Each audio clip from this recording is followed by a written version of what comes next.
Well, it's been a little while since I've done a post or an update. I think this video will explain why.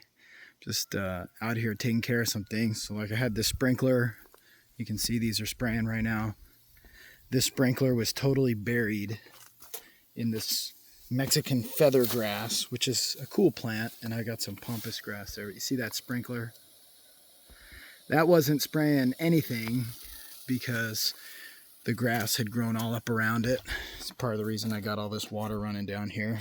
Now normally I wouldn't even see this because this is spraying on a Monday morning, but I don't have to go back to work until tomorrow. So like I'm here on an abnormal Monday realizing, this needs some attention. So something like this, not a real big deal. Trim the grass. You see it made a big old pile though. That amount of grass that I just trimmed off of that plant would fill a whole normal, like a suburban trash can. You might be able to push it down and get some more in, but basically just this grass and a tiny little trim off of that one generated all this material here. And it's probably been a year since I've trimmed it, so that's part of the reason it's so excessive. So this is just like a small example of what it takes to really do this. You know, everybody says they want land, and land is different in every state. So this is specific to Southern California. You know, like where I grew up in upstate New York, it was a little different. It was trees and you just left it wooded. But here with fire, you got to keep stuff trimmed. If you have the sprinkler being blocked, it ends up not spraying up there and you get a lot of stuff dying off, which luckily I don't yet, partially because I have upper sprinklers that spray down, bottom sprinklers that spray up. But what I did run into, that one's decent, was I planted like 9 years ago probably all this rosemary, and I planted these as, you know, flats. I planted flats of this stuff, and it's grown so tall that it totally blocked this sprinkler out, and this sprinkler was just barely able to spray this lower level. Now if you look from this dimension, you can see that rosemary all drops off up there. It's not really getting watered that well, so the upper is getting hit from the top. The bottom's getting pretty good because this sprinkler was spraying a short distance, blocked by all the new growth. The middle though wasn't looking that hot, and that's why all of a sudden I started inspecting. I realized I needed to adjust this sprinkler, stand it up really tall. See that? Put a big old extension on there. I trimmed a lot of this rosemary back just to make sure this gets a full throw. And this is like a perfect example of, you know, what happens if it gets away from you. Next thing you know, your sprinklers aren't spraying the right things. You got stuff that's dying.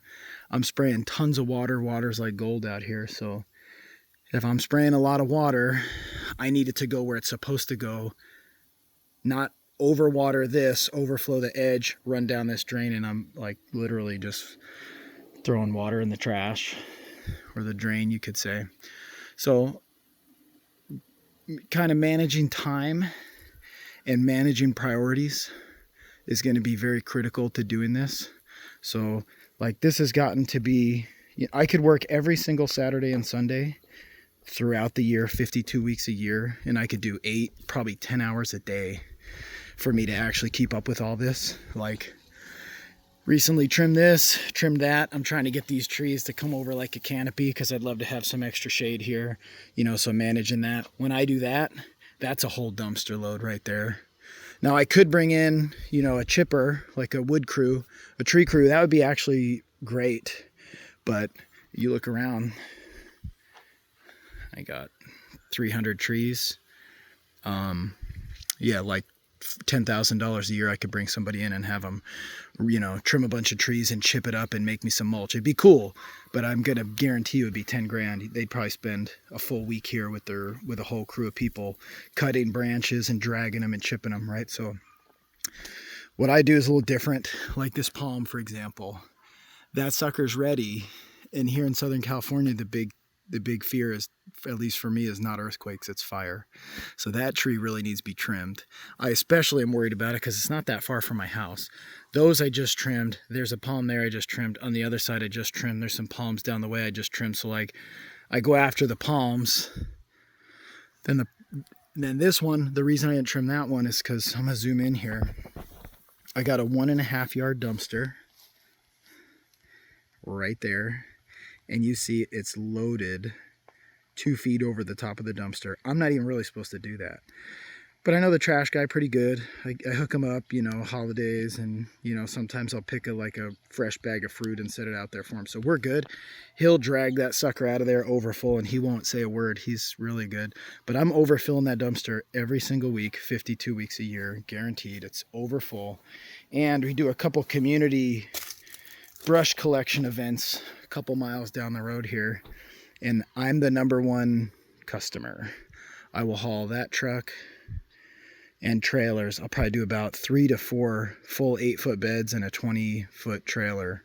And that's usually when I'll go after the branches. So like this branch right here is dying. That branch, if I were to cut that down, it looks like it's actually going to be pretty big. That's probably a whole dumpster full right there. Right, so some of it's me thinking about what am I going to trim and when, and prioritizing. Of course, I'm focused right now mainly on the trees and also the grasses that are messing with the sprinklers. But you got to keep in mind, I got whole, you know, 5.5 acres of weeds to look at too. So like a lot of times the weeds I'll prioritize because the ground, you know, if we get a fire, the fire will rip right across the ground. This area here needs to be thinned out. See these little suckers, and actually there's a dead one right there I just saw. So I'm going to prioritize the dead things that are fire risk first. Those get the absolute priority. Then I'm going to really prioritize after that the things that need to be trimmed that are messing with the water, because if I don't trim that, the plants I planted die.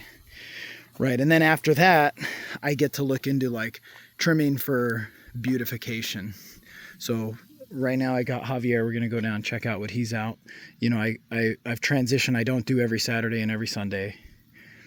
What I'm doing more is like I'll do 1 whole day a week, hustle it hard, and then I'll bring him in for either, like right now I could probably use him for 1 whole day a week, but sometimes I could do like maybe 2 or 3 days a week, and I'll have him here for 8 hours, and he'll just hammer the whole entire day. He's a great worker.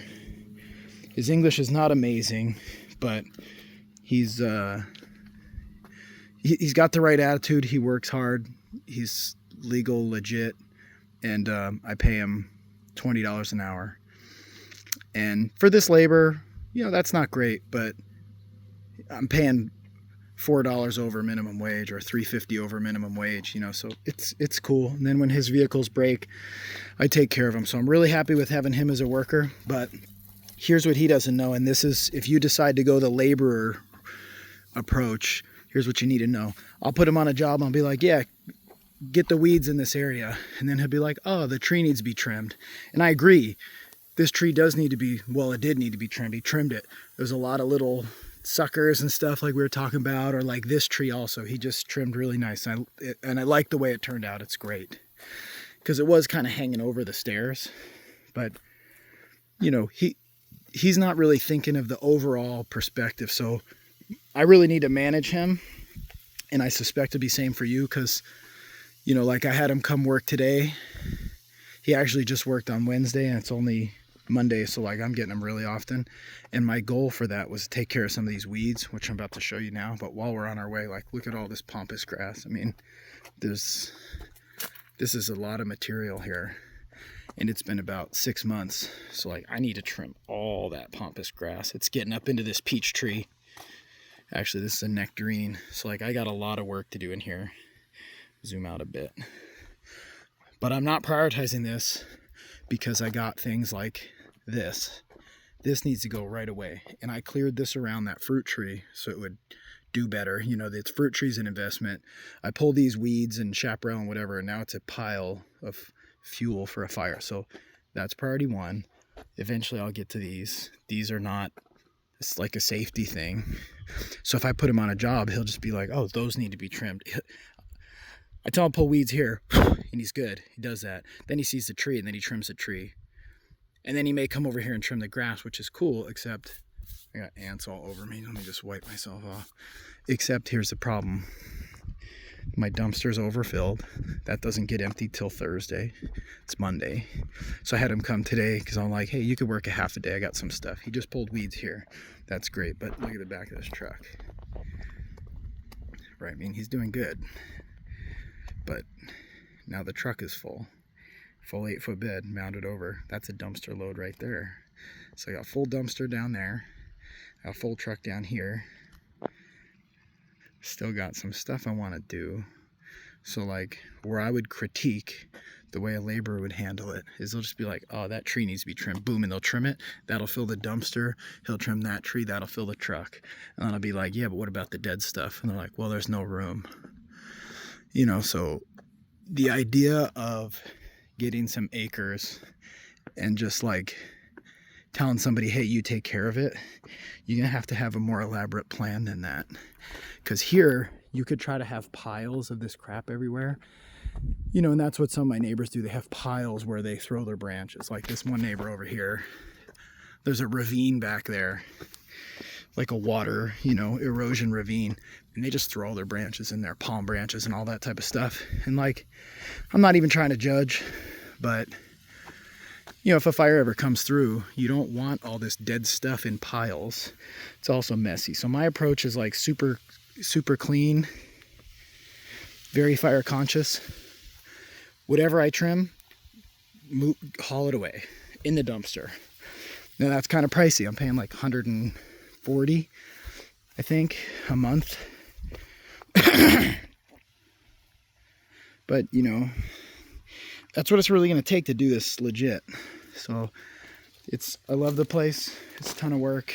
I did an update fairly recently showing all the progress. It's going great. Everything looks on point until you look more detailed and you realize, like, you know, some of this little stuff needs to be trimmed. I'll get to that. Actually, I really need to get these leaves up. Just understand there's, I'm going to say, a solid 20 hours worth of work per week, every week, indefinitely, to try to maintain this to the point where if a fire rolls through, I'm not freaking out. And also having it be kind of green. And I'm also running this well probably about 12 hours a day wide open every single day. So pretty cool, but a little more costly than you might expect. And you got to have a plan to manage this if you don't want a bunch of piles of stuff all over, dead things and whatnot. Like as I'm walking and looking, I'm kind of making, there's a cool butterfly. See, can I get that on video? Can't see my screen that well. You know, so stuff like this is amazing. I would rather do this than go on vacation. But I'm just letting you know, it's gonna be a beast and somebody's got to take care of it. And then, you know, this ice plant's planted and it's been amazing. You really can't burn this. I literally tried to light it on fire and I couldn't get it to light on fire. So like, I'm good and it's green and I love it, but this needs to be trimmed and this will be a massive amount. And now I'm to the point where I'm trimming this ice plant. I'm not getting rid of it. I don't have room in that dumpster. That dumpster's 25% over capacity 5 days before it's getting picked up with another full load in the truck ready to go that I can't even put in there yet. So if I start trimming this ice plant and then I'm gonna try to throw that away, I need 2-3 dumpsters. So what I'm doing is I'll set up, I'll get people on Facebook Market, say, hey, I'm giving away ice plant cuttings. You want some? Full pickup truck full, free. Set up when they're gonna show up and I'll trim it that day, like on the weekend. I'll just run my edger right down here and I'll just rip this whole, cut a whole big old line right there. And actually that's kind of ready for it on the bottom. Straighten that up a little bit, square it up. I'll just give it away and they love it. And it actually helps me out because my dumpster is over full and it's too much to manage. And I have a couple trash cans there usually, and I cheated. I put a bunch of, I don't remember, grapevine clippings, I think. I shoved that thing full. Everything is full. I'm just trying to haul 5.5 acres worth of stuff out of here, and it takes a lot.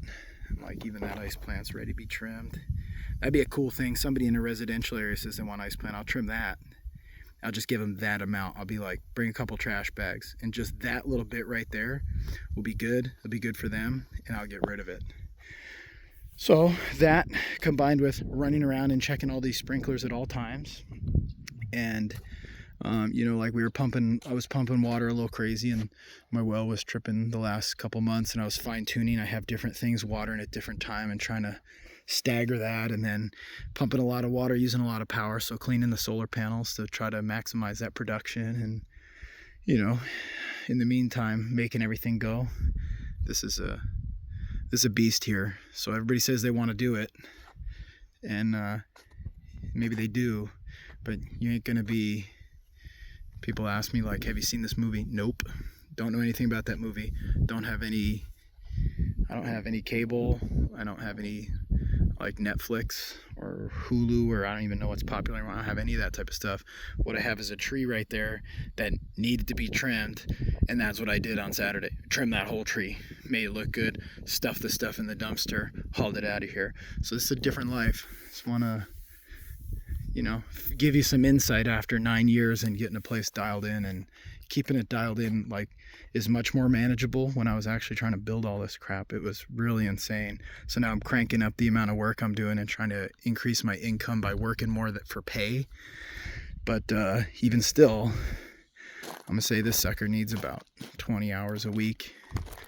Yeah, maybe let's call it at 16, 8 from me, 8 from Javier. And as long as I give him specific things to do, it works. But if I just let him show up and do what he wants, we'll never get to see these weeds. I was telling him we need to get those weeds.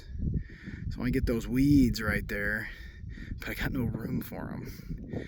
So let me think, because those are going to be bigger next week, and bigger the week after, and bigger the week after. So I do sometimes prioritize those too. So it's a beast to manage, and that's an honest update. It's not the glorious part of things. When people come over like, oh, I love this. This is what I want to do. And I'm thinking like, yeah, maybe. But this is what your life will be. Just so you know.